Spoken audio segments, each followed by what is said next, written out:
LST and MARE here at the Hall, and I had the opportunity to go to a couple of different conferences on climate change over the summer, and I just wanted to share that with you guys. There were some really interesting conversations that took place, and I think it could kind of be the catalyst for some conversations about what we're doing here at the Hall in terms of climate change. So this picture is from the first conference that I went to. It was sort of directed at informal science educators at museums and aquariums through a group called Ocean. I'll tell you more about that in a second, but these women are showing a metaphor for global warming, which is a heat-trapping blanket that's put over the Earth. So kind of an interesting way of thinking about global warming, and one that's a little bit more accurate than thinking about a greenhouse in terms of how it actually works. So the two conferences that I went to were, one was called Framing Successful Climate Change Communication, and that was put on by Ocean Change Education or Ocean. The other conference was the National Research Council's Board on Science Education workshop on climate change education in K through 14. So I'm going to kind of go over both of these conferences sort of in that order, and then have some time for discussion of things that we're doing here at the Hall. And I want to encourage you to interrupt me at any point and throw in your 2 cents or comment, ask questions. So I wanted to just say a little bit about where I'm coming from, because I went to these conferences and I'm bringing back my experiences and what I thought was sort of the most important parts of it. And had you guys been there, you might have pulled out completely different things that you thought were important. So just to kind of explain to you some of my biases. I have a PhD in integrated biology from Berkeley, where I study the effects of climate change on the intertidal here in California. So I have a pretty sciencey background from this, and I'm super interested in public science education, especially in climate change education. And in fact, that's sort of my passion for climate change education is what got me into education here at the Hall. So there's a lot of scientists who study climate change and just sort of beat their head against their desk saying, okay, well, we have so much evidence of this now. So that's kind of where I'm coming from. I worked on the GEMS Ocean Sciences Sequence 6-8 curriculum, which is connecting oceans and climate change, and a lot of you guys worked on that as well. So that was in my mind as I was at these conferences. And I also recently applied for an NSF GeoEd grant that we're calling Future Scientists Improving the Public's Climate Literacy, which is basically like the COSIA course, but instead of focus on oceans, focus on climate change and climate change communication. So this proposal, if funded, would have create a new course, interdisciplinary, here at Berkeley, and the students would do climate change activities and have conversations with visitors here at the Hall, at Chabot, and at the California Academy of Sciences. And that same thing would happen also at the University of Washington and the Pacific Science Center, and at Scripps and the Birch Aquarium. So that was another sort of piece that was in my mind as I was at these conferences. I was in the process of writing that proposal. So the first conference I'm talking to you about was called Framing Successful Climate Change Communication, and it came from this group or this program called Ocean Change Education Aquarium Network, or Ocean. It's an IMLS-funded project that involves the New England Aquarium, the National Aquarium, Monterey Bay Aquarium, Aquarium of the Pacific, Birch Aquarium, and the Vancouver Aquarium. And this big project's goals are basically to help interpreters and volunteers at aquariums better communicate ocean change and climate change, and to create materials or strategies that could then be used in other aquariums and museums and public science centers. So that's sort of who was putting on this particular workshop. It was 2 days long. The first day was at the Aquarium of the Bay, and the second day was at the California Academy of Sciences. So the main focus on this was framing. So have you guys heard of framing before as a way of talking about climate change? Yeah, it's super popular, but we'll kind of go over it. A frame is basically a story. It's a way to tell a story that's tapping into values, people's values, and putting some information in the context of people's values and what they already know about something, so that it kind of can relate to something that people care about. So it's basically tapping into what people already know and connecting new information to what people are doing. And I can pass this out. I have this 6 simple steps to framing that they gave us at the workshop. And I'm just going to pass it out to you because it's a lot of stuff, and I can kind of put it in these bullet points, but they have some really good examples. So, hopefully you'll have that. So framing kind of starts with a value. So the idea is tap into something that people care about. And I'll show you kind of a list, I'll show you that now, a list of different values that you can connect climate change content and issues to. So the left column is values you can use, and the right column is what that is. These are slides that are directly from this workshop. So for example, you could talk about climate change in the frame of responsible management. So do this for your children, for your children's children. It's your responsibility to do this. Innovation and ingenuity. We've overcome problems in the past, we can overcome again. So something like, okay, well we went to the moon. If we could get to the moon, we could figure out alternative energy. And one of these kind of fun examples is something called solar ivy. It's like little solar panels that look like ivy you could put on the sides or roof of buildings. So using ingenuity as a way to hook people. It's not all gloom and doom. Using ingenuity. Other values are stewardship. So this is a little bit like responsible management, but in terms of care of the land. For many people who maybe don't see themselves as environmentalists, stewardship is kind of a piece that works for people who are avid fishermen or something like this. Right? Interconnectedness is a value to show the connections between people, environments, each other. The precautionary principle, well, we don't know what the effect will be, but just in case, why don't we make changes to prepare for a worst case scenario? And then a frame that I think people are really apt to latch onto is aesthetics. So, this has intrinsic value. We should protect all species because they have intrinsic value. And that was something that definitely at this conference people were saying, well, that's a weaker frame. You want to go with one of the stronger frames as a first resort when you come to that one. There's other frames you could use. You could look at economics, human health, and I'll talk more about that in a minute. Security, prosperity, energy independence. And a frame that doesn't work is crisis. So don't sort of frame climate change in like, Armageddon's coming here kind of way. So the idea is you start with a value, and then you use metaphors to make climate change a little bit more relatable. So metaphors like that globe with the blankets on top. So thinking about CO2 as a heat trapping blanket. You connect to solutions. So this framing strategy is very much focused on connecting to solutions, and not solutions that you can do at home, like take shorter showers or change out your light bulbs, but connecting to sort of bigger, more global solutions. So alternative energy, for example, improving natural resource management. So bigger solutions. Putting things into a context, especially by doing what they're calling causal links. So making a link between sea turtles that are maybe in your exhibit, and they live in an ecosystem that's related to humans. And so kind of putting it in the context. Using a tone that is not politicized, that is not about a two-sided debate, and we're taking one side, right? So a tone that's more conversational, understanding that there's different ways to solve a problem, and sort of being open to that. And thinking about things in terms of social responsibility. So less like, I'm a consumer, more I'm a citizen. So these are just some examples of these steps to framing. And so how would you use this? How would you use framing as an interpreter? For example, having conversations with visitors and sort of seeing what they're interested in, and then relating whatever the content of your exhibit is to what people care about. So having sort of a personal conversation where you're picking in your mind which of these values,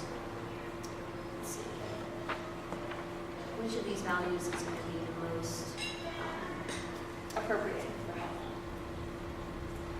So that was kind of the main part of that workshop. And we did some cool activities, like for example, we would get this list of values, and we'd have a photograph of an SUV or smokestacks or something like that, and come up with some kind of an ad for some kind of a something. Maybe it's a product, or maybe it's a public service that would involve one of these values and that photograph.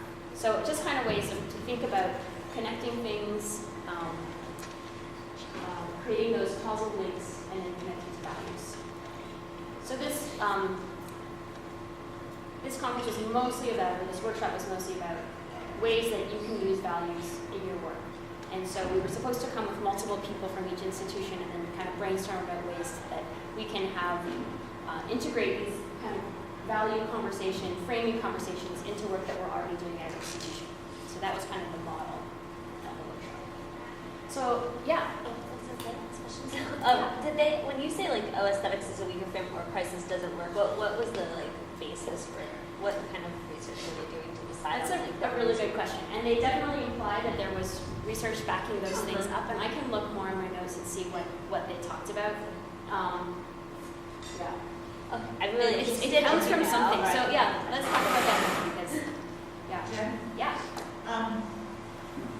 This is a thing that when you kind of I don't know if you know if I went to leadership school last year, but one of the things I learned is that when people are listening, people like us, or I'll just speak for myself, people like me tend to want to argue from evidence and put out all the information and help the person sort it out. But at all times, people are asking themselves about the credibility of the information that they're getting from you. So your credibility as a person. But they're also reacting emotionally. So if you go down a crisis path, most people pull in like a turtle. I can't hear. It's an intellectual trigger, just like yelling. Most people, when they're yelled at, cannot hear or process what they're hearing. It's the same thing. So if you say the sky is falling, we're all going to die, all that sort of stuff, then people just get upset. And as soon as you've got them upset, they act irrational. And in this case, don't want to hear anything. So some people at Yale did some very interesting research about attitudes towards climate change, and basically having a lot of discussion about it has polarized people more than creating a middle ground. So there's both this psychological research about people's emotions, and then on this topic in particular, very specific examples of people who, and a little bit that comes from the Fox News on the one hand and on the other hand, but a lot of it just comes from fear. Like, what are we going to do? This is so overwhelming. It's so scary. So that's why I think this is really interesting that, okay, next. When I read that Yale research, it got me scared. But now I'm like happy to know people are I have a quick question. Yeah. Was George Lakoff one of the first people to do this framing stuff? Was he? I'm asking. Oh, I don't know. Do you know about him? Mm-hmm. Oh, okay. He's written Don't Pick an Elephant was his first book. And he's a local person. He was in a political, he's a linguist. I think he used to work with him. And anyway, he talked about framing from a political point of view, but it was very much Yeah, I think a lot of this is very inspired from sort of political arguments, and also kind of almost like a marketing perspective as well. So you're kind of bringing in these other disciplines to inform education. So I think there's a little controversy, and some people are a little bit unhappy with that, but yeah. I just want to make a general comment. I was at another seminar on campus in Berkeley Institute for Design, and they were talking, there was a designer there who was talking about persuasion research and how trying to get people to use stewardship behaviors, take action in the community, depended on the particular culture that they were from. And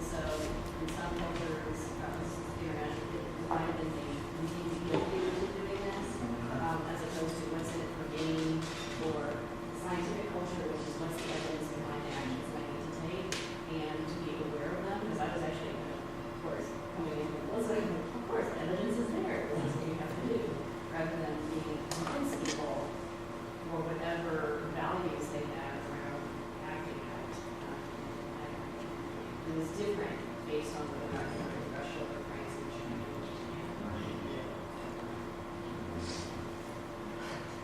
I've been trying to put my finger on paper, but I think Well, I wanted to point out that definitely one of the things we talked a lot about at this workshop was that Yale 6 Americas study that sort of breaks up the U.S. population into 6 different categories about what people know about climate change and their beliefs about climate change, whether it's happening or not. And that those are large studies that are repeated every 6 months, so we get kind of a timeline of what people are thinking about climate change. And those are super interesting studies. And one of the things that came out of the grant, the IMLS grant that I put on this workshop, is this website called Climate Interpreter. And I would encourage you to take a look at it. There's some interesting resources here. They have a series of webinars, and there was just one recently, Candid Conversations Addressing Climate Change in Children and Youth. And I didn't watch that webinar, but I think it could be sort of interesting. Definitely the way that people were presenting information at this workshop was super high energy and interactive and fun. So I don't know what the others would like, but it might be something. So this is a website that was created for the informal science community with resources and with stuff to share about communicating climate change. So that was one of the things that came out. But do you guys have any questions about framing? Are you guys using framing and stuff that you're doing? Is it something that you've come across before? No, we're actually in the process of trying to revise our rules for and especially about curricula. And so we haven't been thinking about particularly a frame, but obviously climate change is going to be part of both of those in a sense, one included curriculum. So the idea of how do we address the science crisis, and especially what happens to kids when we overwhelm them with all this stuff. There is other research about that. So I think we're doing it without thinking about it, but it's nice to have different, a lot more of meat to what it could really look like and how to present things and help your kids to develop themselves.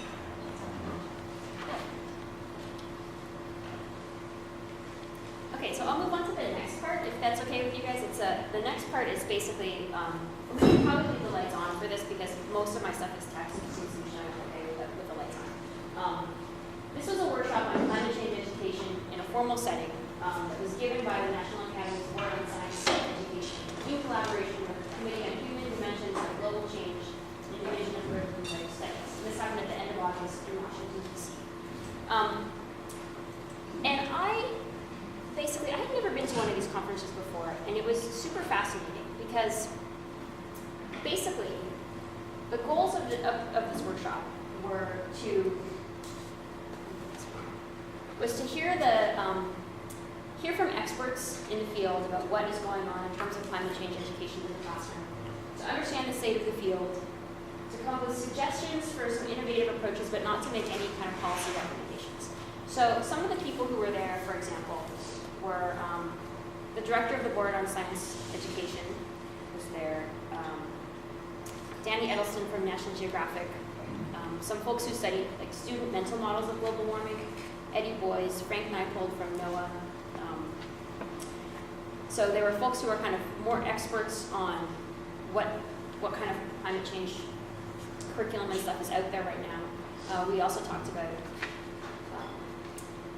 professional development in climate change, and then there were some, so basically bringing together the experts, everybody is talking about these things. Someone is recording furiously on a laptop, and then they'll publish a publication that's many pages long that basically goes through what were the different conversations that happened throughout the workshop. And they had a similar workshop last fall, Climate Change Education Goals, Audiences, and Strategies. That was sort of the more informal version of this workshop. So it was Anthony Lasierowitz from the Yale Climate Change Studies and other people talking more about informal and sort of anywhere that's not K-12, that's not formal education in college.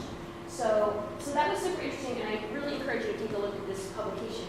It's available on the National Academy's Board on Science Education website. It's super fascinating. And so there's going to be another publication like that from this conference. So it basically goes through and says what were the things that we talked about. And I found it to be fascinating. So there will be another one from this workshop. So the things that we talked about were basically student understanding of climate change. Where are we now? How do standards fit into that picture? What is teacher understanding of climate change like? And what kinds of professional development things are happening and maybe should happen? And then what are some examples of innovations of providing opportunities to engage in climate change education in high schools and colleges? So some sort of case studies of things that are happening that are cool.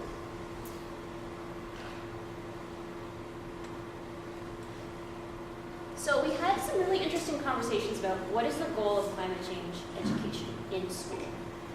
Is it to build a climate literate public? Is it to prepare people for citizenship in general, to deal with things like climate change raises a lot of questions, in terms of decision making. But it's not, of course, it's not the only decision you'll ever make in your life, right? So understanding risks of action and inaction, how to evaluate evidence, how to engage in effective deliberation, how to reason and make decisions. So these are some kind of process skills that they came up with, like, these are really key important things to learn that are not necessarily climate specific, but that come along with climate change. So one goal is sort of build a climate literate public that knows about climate, prepare people for citizenship in general, and then affect people's behavior. And this was a bit contentious because, is the goal to get kids to be more apt to use public transportation or to make personal choices that impact the planet? And if that's the goal, is this advocacy? Are we advocating for a particular behavior? Is this really what a school should be doing? Is this something that should be happening in the school? So that was kind of an interesting conversation. There was no conclusion that came out of that, but I just thought that was really interesting because I hadn't really thought about, in OSS 6.8, are we taking on the role of an advocate? And examine that so much. So I don't know. I thought that was interesting. We did kind of a rundown of what students know about climate change, and there were some studies, and I can give you some more information and point you to studies afterwards about climate change. And there's this guy who did a lot of studies in the UK about what people know about climate change, and it's really declined over the last few years, and they're calling that the inconvenient truth effect. That there was sort of this big push a few years ago that was all about climate change, but it was not really effective in giving people knowledge about the causes of climate change. It was more like do you believe climate change is happening or not? So people's belief that climate change is happening really overshadowed their knowledge or understanding of climate change. And then we talked a little bit about what's the nature of climate change education in school today.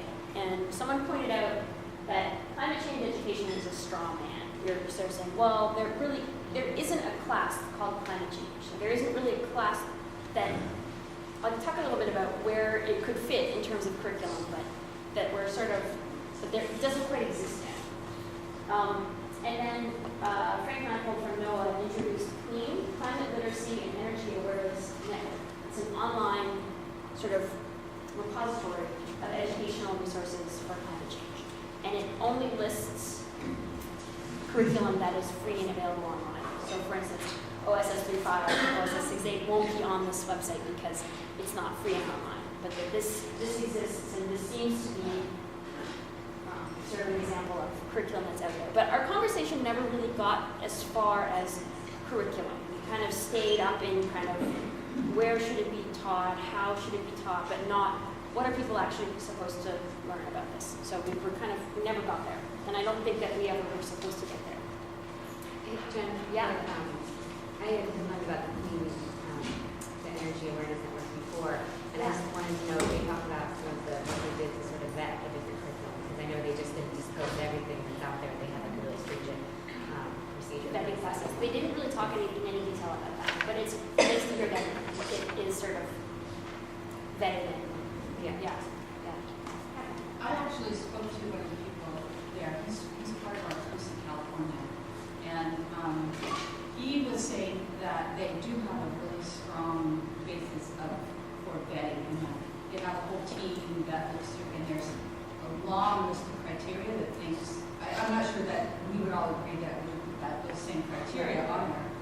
but there is quite a bit of criteria. And I talked to him too about the possibility of, well, why wouldn't you put things on there that are not just free and available online? It's sort of like the ongoing discussion that curriculum developers in Lawrence Hall of Science have with a lot of different funders and things like that about are things often costs and so forth for publishers. And he said, well, that's a really interesting idea. And he said that he would bring it up to their committee, and perhaps somebody from Lawrence Hall of Science could actually go there and talk to them about the value, what our results have been about having schools be able to adopt something because it has all these different pieces that none of these online pieces actually have to go. So. Yeah, I wanted to mention that Clean project is a funded pathways from the National Science Digital Library Project, and that would belong to National Science Digital Library Project, the same one that funded SMILE. And in the process when they were writing that grant, they had asked us about the process and so on, and I know that Daryl and Joel, those sit on the advisory board, so we want them to have a conversation kind of that. But I know they are looking for direction on, how we can make it, who's to make it, and are one of the last funded pathways. Yeah, so we've been trying to figure out, Skene is going to be embedding and aggregating informal resources as well, and it's interoperable with SMILE. It's not a new place to do that. When we do education or we have higher ed data, it's not really very informal, we want to have it in theirs. But I think they're sort of, they were funded years later, so I think it's going to be He's open to this here. definitely very open.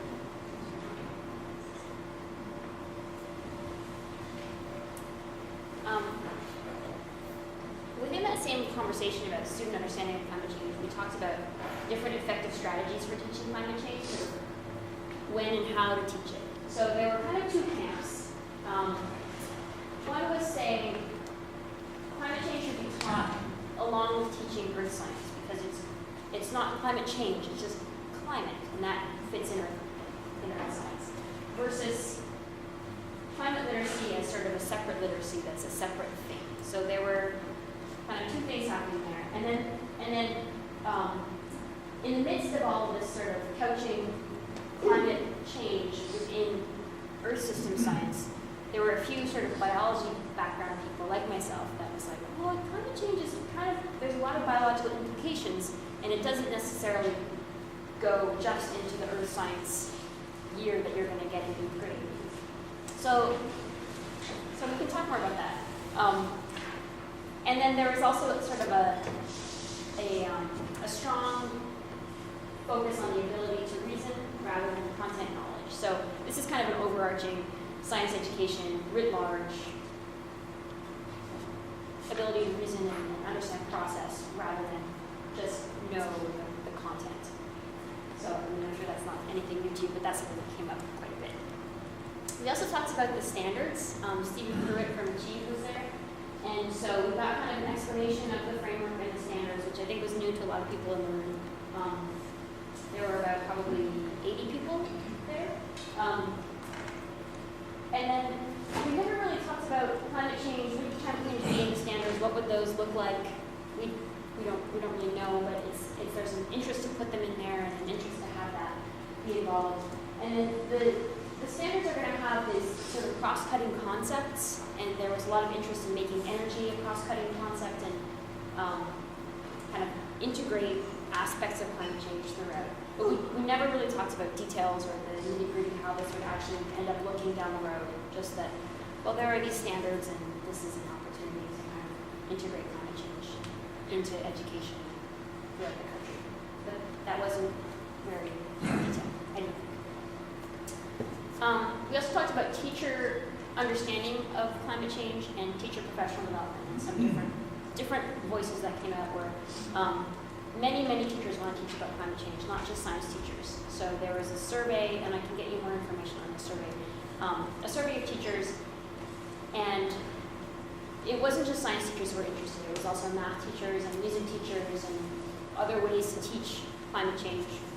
There's definitely interest out there. At the same time, many teachers don't understand the science of climate change, and many teachers still think that scientists disagree about climate change, and it's a controversial topic. In terms of professional development, there were, again, kind of like a couple different voices out there. Some people felt they should really present the evidence and let teachers draw their own conclusion from the evidence, whether climate change is happening or not. Other people said, that's been shown again and again to not be effective in terms of explaining that process and in terms of getting people to really understand that evidence. And then other people were sort of like, well, you can't be an advocate or you should be an advocate. So it was just a conversation, basically, that I'm thinking the highlights of through my eyes. Jen, did they say why people shouldn't be an advocate? It was basically like, is that the role of American public schools to advocate particular behavior? And that was the only thing. Sort of like, do we have an ethical, role to not be an advocate? Do we have an ethical role as educators to advocate for health? Yeah, I mean, it's really interesting because it's like they're also, we do advocate for schools and we Well, that's assume that why- it's okay. Yeah, that's It's why- political, so. That's what I'm there's a Science Center director named Charlie Troughton, and he was given, after, 15 or 20 years of being the Science Center director, his board gave us that. And he went and spent 3 months in Europe figuring out how science centers were responding to climate change. And they're taking a much stronger stance than any American science center had at the time when he took his tours. And my favorite quote in his monograph, which is on his science center's webpage, is one of the Europeans said to him about, "You silly Americans, Rome is burning and we are still teaching the fundamentals of combustion."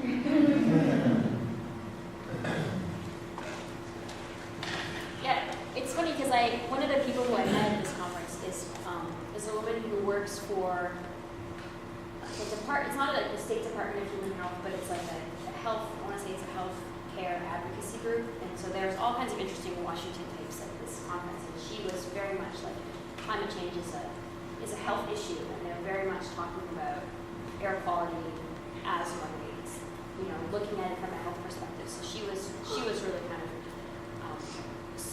expressing the concern within that community that climate change is really rarely talked about as a health issue. Like that's a frame that isn't used very often and would be a really, really effective frame. So I think it's totally true, and that's something that's come out of some of Anthony Becerra's work as well. It's and just a frame that people aren't using would be effective. And Yeah. something there that's talking about systems education or systems thinking. So So they might not be able to teach climate change, but it's that whole movement that. yeah. Yeah, and there were folks there talking about sort of Earth system science, and I would say, yes, there were. Yeah, and integrating it within Earth science. And then there was some interesting stuff about the Earth science part of that it's kind of like the redheaded stepchild of high school science, in that many high school kids don't have to take Earth science as a high school science. It's often in this high 8th grade, which has a bunch of implications that kind of come out, which is that if you're a college graduate who wants to be a teacher and you have a degree in environmental science or earth science, that often isn't the right kind of degree to be able to teach high school. You need to have biology, chemistry, or physics. So a lot of people who have those degrees end up teaching in informal ed rather than in high school, because they don't want to go back and get another science degree to get science teaching accreditation at the high school. So that was something that came up, and people were like kind of shocked and horrified. Yeah. I just have a comment about framing that Yeah. past that at the tri-agency meeting that we were at,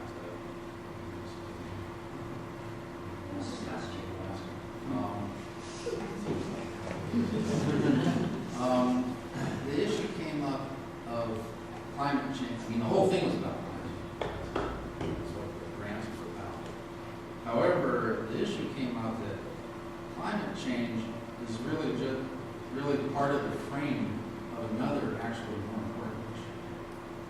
Okay.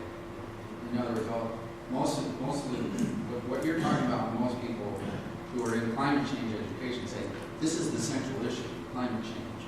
This is the biggest deal. And it's a big deal. However, it is part of a frame which is even larger, which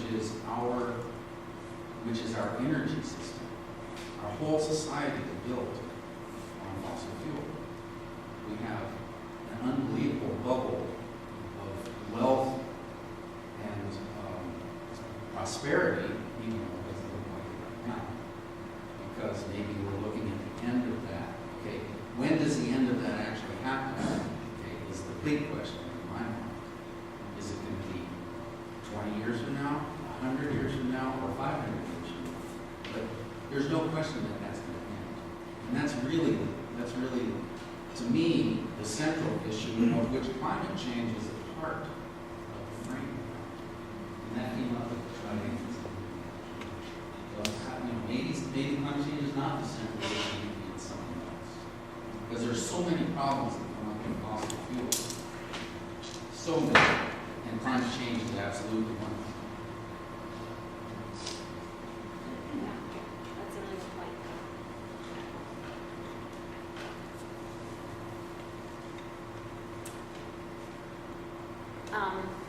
We talked a bit about barriers to climate change education, which got everyone bogged down for a while. General problems like teaching to the test, these kinds of things. I was talking about this climate change concepts around earth science and kind of the role of earth science in high schools. A lot of people brought up opposition from parents and local communities as being a barrier to teachers. And in some of these surveys of teachers, that was some of teachers' strong reasons that they don't teach about climate change. They're afraid of opposition from parents. And there was actually someone from the National Science Education, the one that's in Oakland that deals with evolution, his name I'm blanking on. But there was, yes. But there was really some debate about climate change being thought about in the same way that evolution was thought about in terms of dealing with opposition and that kind of thing. And there was a sort of overwhelming, no, don't mention climate change and evolution in the same sentence. It's not the same issue, it's not the same problems. People are starting to equate them in this, maybe the same groups that are opposing teaching of climate change in schools who oppose teaching of evolution in schools.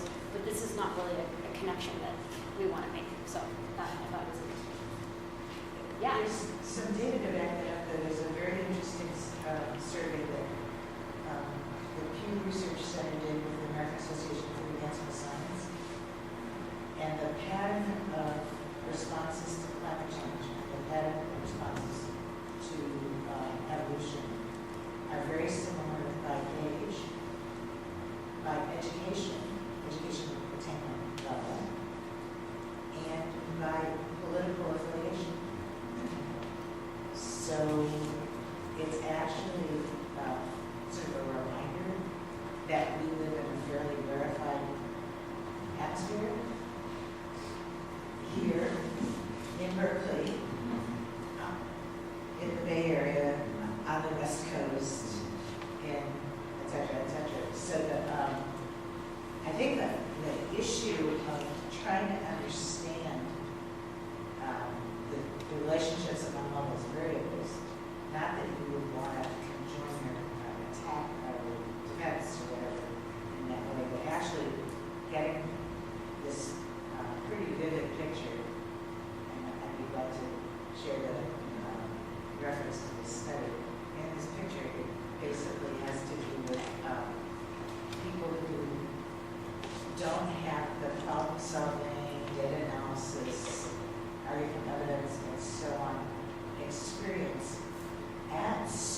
are scared. And when they see us coming, they should be. No, we want people to argue from evidence. I'm not talking about a specific issue, I'm talking about the general premise. And I don't mean to impose my beliefs on anyone in the city. But generally speaking, our job is to engage people in thinking about the natural world, thinking about the design world, thinking about the role that they play in, and making sense of it. And that's antithetical to some people's view of legislation.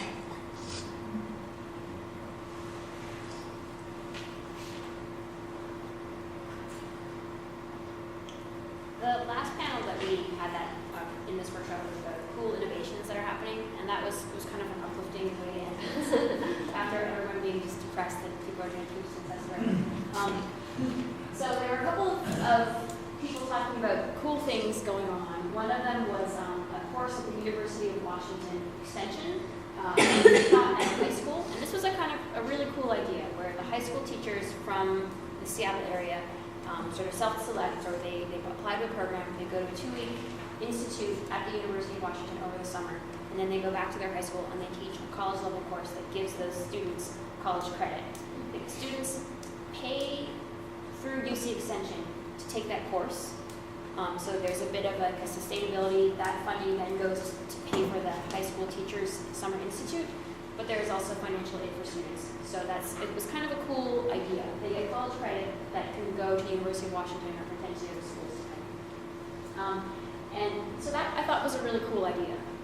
That was kind of along with the woman from the college board who basically designs the AP Environmental Science course. And so there was a bit of a conversation about that. That course is being redesigned. Apparently all of the AP courses are being redesigned to have more of a hands-on, inquiry-based learning that goes along with that. And then there was sort of a dichotomy of like, well, AP is really teaching to the test versus a college course is integrating more what you're doing throughout the school year versus one high-stakes test at the end of the year. So that was a conversation that happened. Also happening in Washington, it was a vocational course on environmental engineering and sustainable design, which was, I thought, a really, really cool course. This is a part of, I guess, within this community that this high school is in, there's a lot of building that goes on, and a lot of high school graduates go into construction. So it was a way to get students more, they call them shovel ready, to kind of be working on construction type projects, but also with the knowledge of solar power and other kind of green building innovations. So that was kind of a cool, innovative way of integrating climate change within high school. And then Matt LePay from the Alliance for Climate Education was there as well. And Matt gave a presentation here last year, really motivational, exciting, in-school sort of assembly presentations with the opportunity to create climate change clubs and green their high school. So that was another perspective in terms of innovations. At the college level, there was a group from the University of Montana who talked about a new interdisciplinary minor that had courses in 3 different areas: science, society, and solutions. So this idea of really making climate change an interdisciplinary study, they brought together faculty from 7 different departments to create this new minor and create courses that were integrative and involved multiple departments. So that was kind of a cool idea. And then also at the University of Washington, the same woman who organized that high school course who we've been talking with, started a climate change certificate program at the University of Washington. So it isn't a minor and it isn't a major, it's just a certificate. You take courses within 4 courses within this group, and then you do a project and you can get a certificate in climate change studies. So those are some cool innovations that are happening that were kind of uplifting and a nice way to end in the workshop. So I thought it was just super interesting to hear some of the other perspectives out there on what people are doing with climate change. It was kind of all over the map in terms of K through 14, just perspectives from all over the place, but it was super interesting. So, yeah. Are we coming out with a report from the meeting? Yes, they absolutely will. It'll be, well, the report from the meeting that happened in October came out in July, so months yet before the report comes out, but when I do, I'll send it an email. Most of these resources are looking at high school and college. Mhm. Was there any They discussion had about? no innovations in K-12. Right. Yeah, they had no examples of that at all. And I don't know if that was just whoever put together that panel, just that was what they knew, or that they are in conversation only with high school and college people. They didn't have any examples from elementary school What about further discussion throughout the whole conference? in terms of like what percentage of it was K-12. Well, not necessarily what percentage, but Yeah. any ideas, thoughts, things like that for K-8 Yeah. as opposed to 12 and higher. So I think this is the part about these. Well, this is the only meeting like this I've ever been to that is of this type. But there wasn't a lot of sort of how does the rubber hit the road? What's this actually going to look like in a classroom? Is it going to be standards that require climate change education, or that's integrated within Earth systems? Or there was really no discussion of those pieces, other than sort of like best practices in professional development. But we should look at that report when it comes out because, I'm kind of giving you what I remember and what I took notes on, and I'm sure there are pieces that I didn't catch.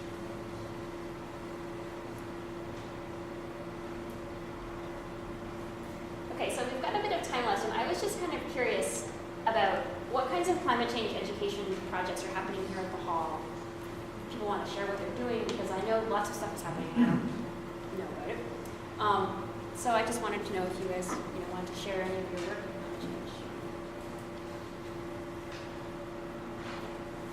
Well, Global System Science started in the early 1990s, and it was triggered by somebody like Richard Goldman, who wanted to have a course about climate change. And we got some NSF grants, or an NSF grant to do development and testing. That curriculum, what came out, we had about 150 teachers working on it, testing things, was that it was such a complex issue and it was so interdisciplinary that they wanted it broken up into modules that not just climate change, but biology, physics, and energy part of it.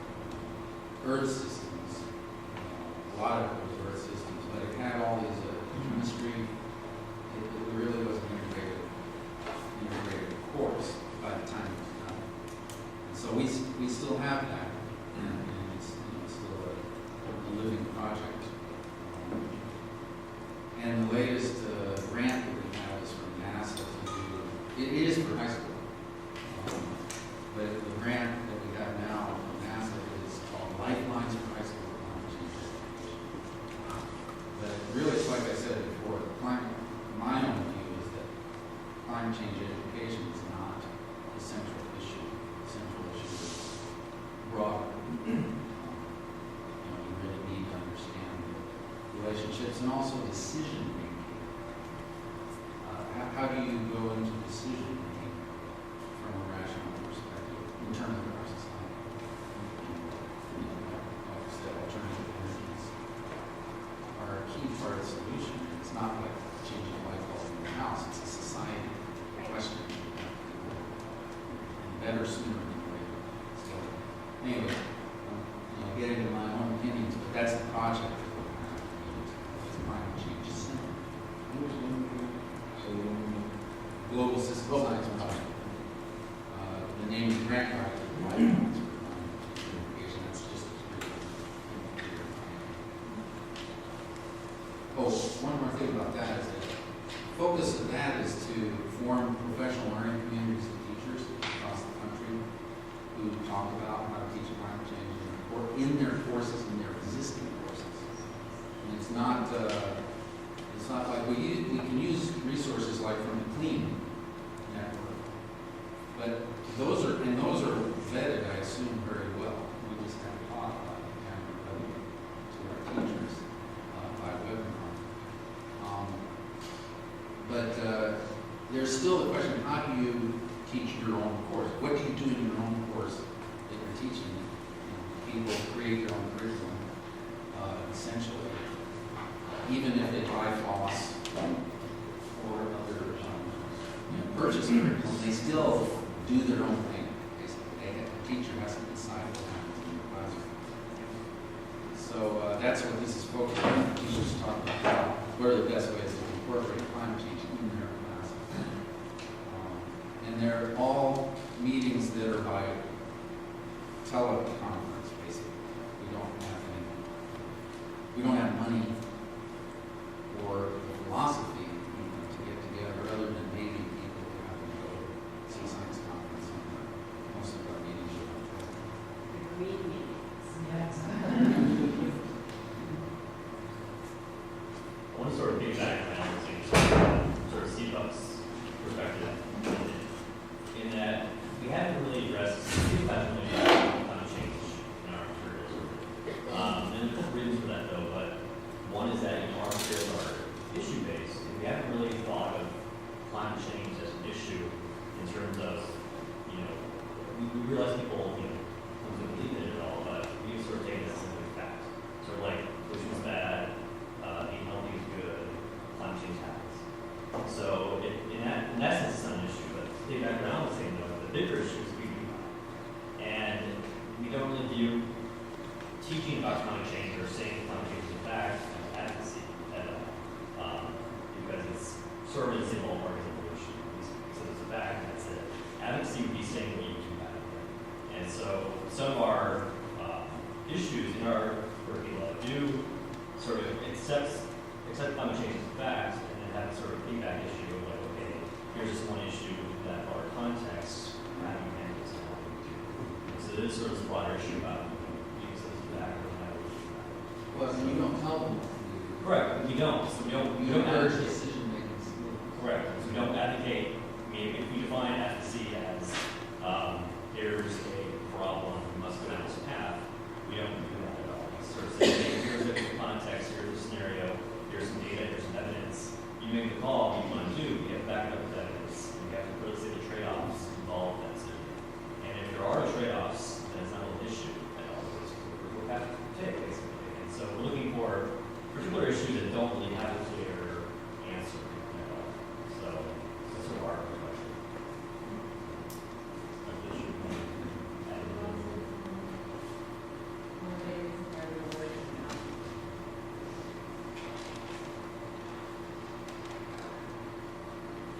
I was going to say, Laurie and Jen are working on a middle school curriculum that we're really focusing on something that you mentioned too, Sherry, about the idea of systems. And so it's incorporating some of these important ideas that we're trying to help kids to learn about, the idea of making explanations from evidence, argumentation skills, and using those things in your writing and in your talking. And this is a project that's funded by NOAA. And one of the things that we also try to do in this is to provide the content about the systems approach that the ocean and the atmosphere are connected in many different ways. And building from that is on the carbon cycle, and then building from that comes the idea of climate change. So that it just kind of builds that knowledge base as you go through, and then the end of it is really looking at the idea of what could you do in your own life. So that, like, once again, some options are provided or some possibilities of things that some people are doing. What might you like to do, or why or why not, sort of thing. So again, it's not, two things about that. It's not, we don't feel like we're being advocates, actually, because we're providing a lot of different opportunities that people could get involved with. But we're also not just providing the evidence and then letting people make their own decision. It's like, here's the evidence, climate change is happening, where do we go from there? That sort of thing. So it was kind of, we had a lot of discussions about what direction we were going to take this. It took us a long time to kind of finalize that pathway through all of this directions that you could go in this as well. And the other thing I wanted is, Jen, maybe you should mention the proposal that you just put in about the University of Washington. Oh yeah, I did actually. Oh, sorry. I'm so glad I didn't just start talking about it.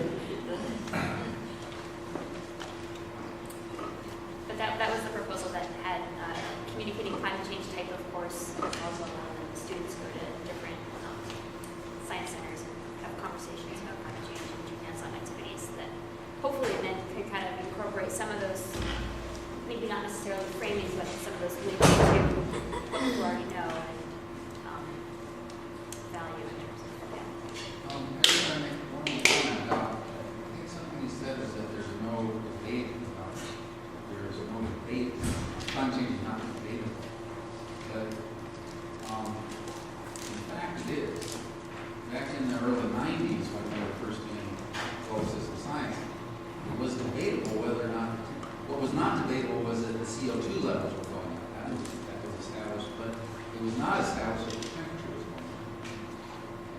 Well, that's established now. And it's also established that it's human caused. But there still is debate. What is actually ultimately going to happen? That's huge, and that's subject of fierce scientific debate, as well as societal. Right. So it's not like this is a non-debatable. Right, It's not but like I, it's a non-debatable issue. yeah. But there's a debate about what's happening in the future, but there is not a debate about what are the causes of climate change. Right. Yeah. So I think it's important to have a distinction between that. Yeah, I'm not doing any work here on climate change, but I was doing some evaluation of this climate change exhibit at the aquariums that I mentioned. They just had like a pre-post, a survey of visitors who didn't see the exhibit and a survey of visitors who did see the exhibit. And just one of the items asked about the causes of global climate change. And first of all, there's no change from pre and post in the awareness of the causes of global climate change. I haven't actually seen the exhibit, so I don't know even if it's explained in the exhibit really or how well. But anyway, there was no change. But the lack of, and like I'd say, maybe if I remember correctly, somewhere between 15 and 20% of people understood both pre and post the causes of global climate change. And so anyway, I just thought it was really interesting the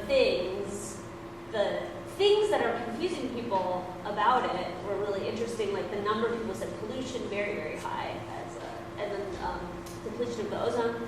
So like there was just this there was, I don't know, I thought it was pretty interesting, and I was interested in, we're going to do some further stuff with them on this idea of framing, because I don't know how like I said, I haven't seen the exhibit, so I don't know how they framed it, or like I said, I don't even know if they really explained it, the causes of climate change in the exhibit, but that was interesting. Yeah. Things that were coming out of it, it might be